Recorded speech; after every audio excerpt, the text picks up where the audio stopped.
So on this video I want to talk about teaching the bridge, and I think the bridge is a fundamental movement because it helps us learn how to move through the hips while maintaining that stable spinal or stable position of our spinal column. It's very similar to the plank variations that I taught you in the push-up video, but obviously the flip side of the coin on the other side, and it leads directly into bodyweight rows and other movements of that ilk. In the bridge, we're moving through the shoulders, we're moving through the hips, again, while keeping that relationship between the hips and the rib cage stable. So anyhow, when doing the bridge, the simplest version is obviously the one where you're laying on the floor. Your shoulders are on the floor. Your feet are flat because I want as much stability as possible. I'm not trying to concentrate on a particular muscle. It is not a glute bridge. It is just a bridge, right? So I want your toes to be spread and the weight to be evenly distributed throughout your big toe, little toe, and heel, tripod of the foot. Same way you do it when you're doing a deadlift or a squat. I want the floor we're going to use the floor as a source of information for our brain, right? We feel our lower back on the floor, and we feel it on the way up before we go up, and we feel it when we come down. That's letting us know that it's in the same place, right? We're learning to control. That's the whole point, learning to control the movement. We're going to use the shoulders, because again, we're not trying to isolate anything. So as I lift up, I am pulling with the abs, I am extending the hips by using my glutes to extend them, but I am also using shoulder extension. I am pressing into the ground through the palm of my hand, through my whole arm, through my shoulders. I'm using shoulder retraction, which is pushing back into the ground. I'm trying to get a straight line here. Again, using everything to get into this nice position. As I come down, this is really where the magic happens, in my opinion. As I come down, I want to move through those hips while keeping that relationship. I come down, and my lower back hits the ground all at once. My hips and my lower back hit the ground all at once.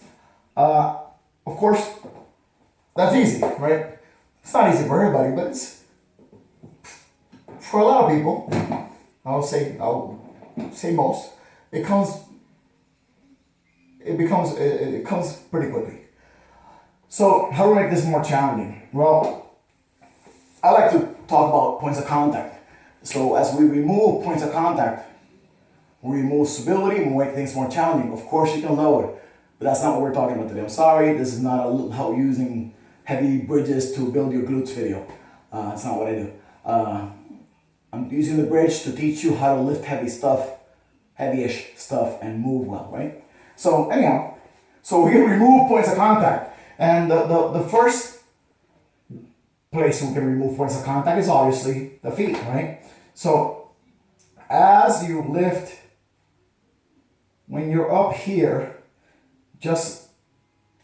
we can remove point of contact, and the easiest one, the one I start, was the feet. But I don't go whole foot. I just go somewhat of the foot. Ouch, just smacked my head. Anyhow, so if you could see, look at my heel on here. I'm just going to lift the heel, lift the toes down. So I'm not going from 2 feet to only 1 foot. I'm going from 2 feet to 1.25 foot, right? The ball of my feet still on the ground. And I learned to use my abs, use my shoulders to maintain that position. Bring the heel down, and then come down, right? Obviously, we do that on both sides. Now, eventually, I can do that before I go up and work on coming up and down that staggered position. Obviously, eventually, we can go up and remove completely, put down, toes down, and work on being able to remove completely and maintain that position. Right? So we'll maintain that position. And at one point or another, we'll be able to just go up and down. And again, the way of making that easy, right, being able to do that quicker or more efficiently is by using the whole body, not just your leg, right? Use your abs, use your shoulders to be able to get into that position on just one leg. I like to keep this leg nice and tight. This is kind of like it's a gait pattern, right? Now we're talking, this looks like a lunge, right? One foot is flexion, flexion, flexion, extension through here, right? Anyhow, obviously, that's not the only variation, right? It's not just removing points of contact in the legs. We can also remove points of contact in the upper body.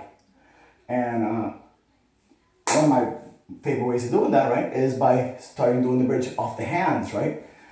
I'm still two hands down on the ground, so I'm not gonna go into one hand yet, but it's hands, not just shoulders, right? Just hands. So I start in what's normally referred like kind of like a crab walk position, right? And I press into the ground, I open up my shoulders, and I lift, and again when I lift, I pull with the legs, I drive, I pull with the abs, I push back with the arms and the shoulders. And here though, now that my head can move, now I'm working the hip hinge just like I would in a squat or a deadlift. So as my hips move, my head moves in the opposite direction. Hopefully at with the same exact timing. And basically, as I discussed when I'm talking about the squat and the deadlift, when the head and hips are moving in opposite directions, that means everything in between is pretty stable. Opposite directions but at the same time, right? With the same speed, right? And the same degree. So if the head stops moving, the hips should too, and vice versa. And neither one should move faster than the other one, because if they are, again, nothing that's not wrong, but it's telling you automatically that there is movement in the spine between those 2 points, right? And if we're practicing the bridge to learn how to not let that happen or learn to control that, then it's defeating the purpose, right? If we're allowing that to happen. Now, I barely talk about rotation in these videos, but this is a good place to start talking about rotation. And one way of adding rotation to the bridge, when we're doing that one leg variation, that's adding anti-rotation. You're preventing your hip from turning out, right? But that shoulder bridge really lends itself to a movement where you're gonna, I have no idea what this is called, right? So whatever, but it really lends itself to a movement where you are gonna, as you come up, you're gonna let your thoracic spine turn, a little bit lumbar, but it's mostly through a rib cage, and you're gonna put all your weight on one hand. You're still driving through the hips, trying to get that same straight position. You're gonna lift your hand up in the air. I don't care what you do with this hand. You can point it this way, whatever. But the point is, again, I am moving head and hips in opposite directions. But as I come up, I am turning to one side, loading one hand, and I got 3 points of contact instead of 2, therefore making it harder. It requires some rotation of the rib cage to be able to do so, right?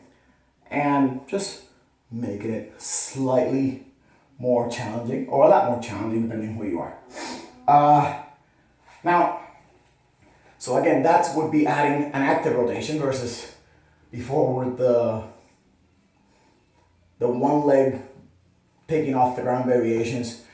It's kind of, you're just working rotation with stability. Here your spine actually has to turn, right? It is stable in the sagittal plane or back and forth, but it is moving in the transverse plane or turning, right? Or around, right?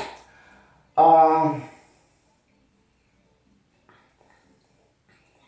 sure I'll come up with something else in another video, but that's just kind of a snippet of how I think about the bridge. Of course, you can load your hips. You know, some people put 400 pounds on their hips and put their shoulders on a bench and just go to town on it to build the best, world's greatest glutes. That's just not the point of this particular video. Have fun, do bridges, learn to do them at least. It's not like the main exercise you'll do in your workouts for the most part, but it's a good thing to know how to do. Oh, it helps with the standing process too, right? It's part of standing, right? If I'm talking about the standing video, right, with that rotational setup, that's a bridge here, by the way. You're kind of driving into a shoulder, and that's a bridge. Put the hands down, that's another bridge. Like that. See, there's 2 bridges in that sideways standing process. Now I'm done. Have a good day.